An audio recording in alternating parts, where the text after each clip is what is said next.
కాల్పుల ఘటనలో ప్రత్యక్ష సాక్షి అయిన టవేరా వాహనం డ్రైవర్ నరేష్ తో మా correspondent Vinayak face to face ఇప్పుడు ఒకసారి చూద్దాం. జిల్లా పెద్దవుటిపల్లి వద్ద జరిగిన కాల్పుల ఉదంతంలో ప్రత్యక్ష సాక్షి డ్రైవర్ మనతో పాటు ఉన్నారు. అతను అతి కష్టం మీద పారిపోయి అక్కడి నుంచి బయటికి రావడం జరిగింది.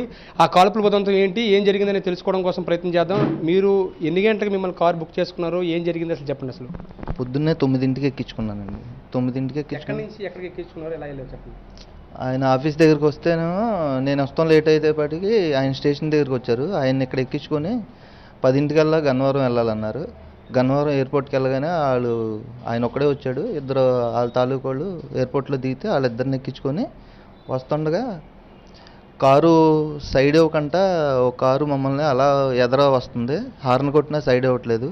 గన్నవరం దాటిన తర్వాత కారు సడన్గా ఇసిరేసేపటికి బండి నాది డివైడర్ దగ్గర ఆగింది. ఆలు ఆపి గబగబా ముగ్గురు దిగి కాల్పులు జరిపారండి.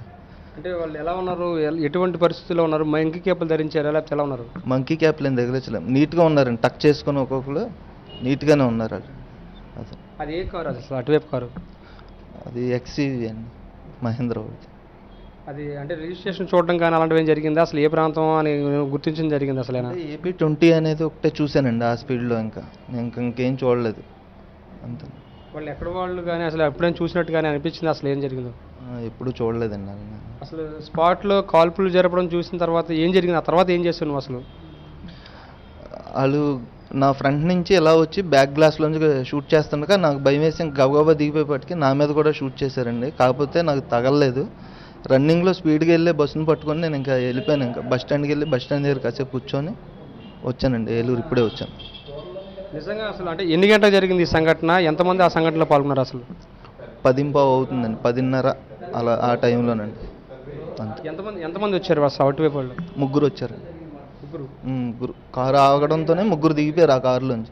ఇంకా ఒకవేళ కారుకు తగిలిందేమోనని దిగారు అనుకున్నానండి. వాళ్ళ చేతిలో గన్నలు చూసి అమ్మటే ఫైరింగ్ మొదలు పెట్టేవాటికి ఇంకా నాకు భయం వేసి నేను పారిపోయాను అక్కడ. ముగ్గురు చేతిలో తుపాకులు ఉన్నాయా? ముగ్గురు చేతిలో ఉన్నాయి. ముగ్గురు కూడా అంటే ఎటువంటి తుపాకులు అసలు? అంటే చిన్న చిన్న రివాల్వర్లు అయ్యే పట్టుకున్నారు. చూసిన తర్వాత ఆ సిచ్యువేషన్ చూసిన నీకు భయం అనిపించిందా అసలు? వాళ్ళని అంటే వెనకాల ఉన్న వాళ్ళు తేరుకోవడం జరిగిందా అసలు? వాళ్ళని చూసేవా, పట్టించుకున్నావా, అసలు ఏం జరిగింది? ఇంకా ఏం చూడలేదండి. ఫైరింగ్ మొదలు పెట్టేపాటికి నేను ఇంకా పారిపోయానండి భయం వేసి, అంతేనండి. వాళ్ళు చూస్తే అంటే అసలు వాళ్ళని గుర్తుపట్టే పొజిషన్ ఉందా నీకు అసలు? ఏమన్నా గుర్తుపట్టలేనండి. ఇంకా మొత్తంగా అంటే వాళ్ళు చనిపోయిన వాళ్ళు ఎక్కడ వారు, అసలు ఏ ఊరు వాళ్ళు, అసలు ఎక్కడి నుంచి తీసుకెళ్లారండి నీకు అసలు వచ్చిన సమాచారం మేరకు? నాకైతే ఇంతకుముందు ఒక డ్రైవర్ వెళ్ళాడండి. ఆ డ్రైవర్ ఫోన్ చేసి చెప్పాడు, ఇలాగ గన్నవరం ఎయిర్పోర్ట్కి వెళ్ళి కోర్టుకు రావాలి, కోర్టు అయిపోయిన తర్వాత మళ్ళీ దింపేయాలి అంటే, సరే అని ఇంటి దగ్గర ఉన్నవాడిని గబగబా వచ్చి కారు తీసుకొని 1 టౌన్ స్టేషన్ దగ్గరికి వెళ్ళి అక్కడ ఎక్కుతారన్నారు. స్టేషన్ దగ్గరలో అంటే మీ ట్రావెల్స్ ఎక్కడ ఉంది? 1 టౌన్ స్టేషన్ దగ్గర గాంధీ స్కూల్ దగ్గర ఉందండి 1 టౌన్ స్టేషన్. ఆ ఏరియాలో ఎక్కించుకోమని చెప్పారా? ఆ ముసలాయన ఒక ఆయన వచ్చాడు, ఆయన తీసుకొని వెళ్ళానండి. వెళ్ళేటప్పుడు ఎలా అనిపించింది? వెళ్ళేటప్పుడు ఎవరన్నా మిమ్మల్ని వెంబడిస్తున్నట్టు కానీ లేకపోతే ఏదైనా అనిపించింది అసలు? అంటే నాకు తెలియదు కదండి ఇంత ఉంటుందని థ్రెడ్.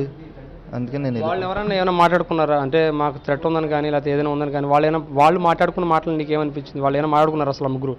ఏం మాట్లాడలేదండి. ఆయన ఫ్లైట్ దిగి వచ్చిన వాళ్ళు వచ్చాను ఇంకొక అరగంట 30 గంటలో నేను కోర్టుకు వచ్చేస్తానని ఆయన ఎవరితో ఫోన్లో మాట్లాడారు కానీ మాకు తెలియదండి. ఇంకా ఆయన్ని అంటే అసలు వాళ్ళ ముగ్గురు ఏం మాట్లాడుకోలేదు అసలు? కారులో వస్తున్నప్పుడు కానీ ఇటు నుంచి వెళ్తున్నప్పుడు కారుతో నీతో మాట్లాడడం కానీ ఏం జరగలేదా?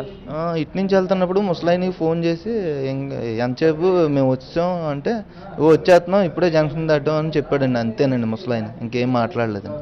కారు నువ్వు గన్నవరం ఎయిర్పోర్ట్లో ఎక్కించుకుని తిరిగి ఏలూరు వస్తుండగా మధ్యలో ఏమైనా మాట్లాడుకున్న మాటలు ఏమైనా ఉన్నాయా అసలు? ఏమీ లేవండి, ఏం మాట్లాడుకోలేదు అసలు. కూర్చున్నారు వాళ్ళ కార్లు. మొత్తంగా మనం చూసుకున్నట్టయితే కనుక అత్యంత సంచలనం కలిగించిన ఈ ఘటన వెనుక ఎవరు ఉన్నారనేది పోలీసులు దర్యాప్తు ప్రారంభించారు. మరోవైపున ఈ ఘటనకు ప్రత్యక్షసాక్షిగా ఉన్న డ్రైవరు ఎంతో భయంతో, ఆ పరిస్థితుల్లో ప్రాణ భయంతో ప్రాణం కాపాడుకుని అత్యంత కష్ట పరిస్థితుల్లో ఏలూరు చేరుకుని పోలీసులను ఆశ్రయించడం జరిగింది. మరోవైపున మనం చూసుకున్నట్టయితే కనుక ఇతను అసలు కొన్ని చోట్లయితే మటుకు నిజంగా ఆ ఘటనలో డ్రైవర్ ప్రమేయం ఉందన్నట్టుగా అనేక వార్తలు వస్తున్నప్పటికీ కూడా డ్రైవర్కి ఎటువంటి ప్రమేయం లేదని ఇతను మాటలు బట్టి అర్థమవుతుంది. కేవలం అక్కడున్న సంఘటనలో అతను ఒక ప్రత్యక్షసాక్ష్యంగా మాత్రమే మిగిలిపోయాడు. మరోవైపున ముగ్గురు వ్యక్తులు వచ్చి దుండగులు వచ్చి విశేషణారహితంగా కాల్పులు జరిపినట్లుగా మనకు ప్రత్యక్షసాక్షి చెప్తున్నాడు.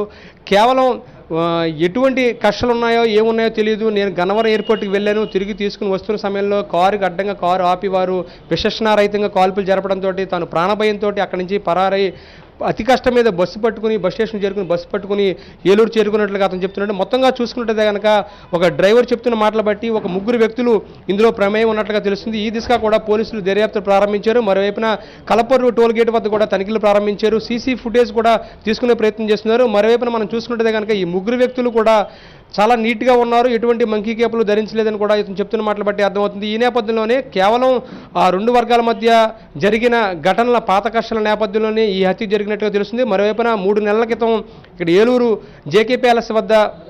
జేకే ప్యాలెస్ అధినేత దుర్గారావు హత్య జరిగింది. ఈ నేపథ్యంలోనే అందులో ఇద్దరు ఈ ఘటనలో నిందితులుగా ఉన్నారు. ఈరోజు విమానం ద్వారా హైదరాబాద్ నుంచి గన్నవరం ఎయిర్పోర్ట్కి ముందుగా చేరుకున్నారు. అక్కడి నుంచి ట్రావెల్స్ మాట్లాడుకుని కారు ద్వారా తిరిగి వస్తున్న సమయంలో ఏలూరు వస్తున్న సమయంలో కోర్టు విచారణకు వాయిదా కావాల్సిన సమయంలో ఈ కాల్పుల ఘటన జరిగినట్లుగా మనకు అర్థమవుతుంది. వీడియో జర్నలిస్ట్ అంజితో కలిసి వినాయకరావు, సాక్షి టీవీ, ఏలూరు, పశ్చిమ గోదావరి జిల్లా నుంచి.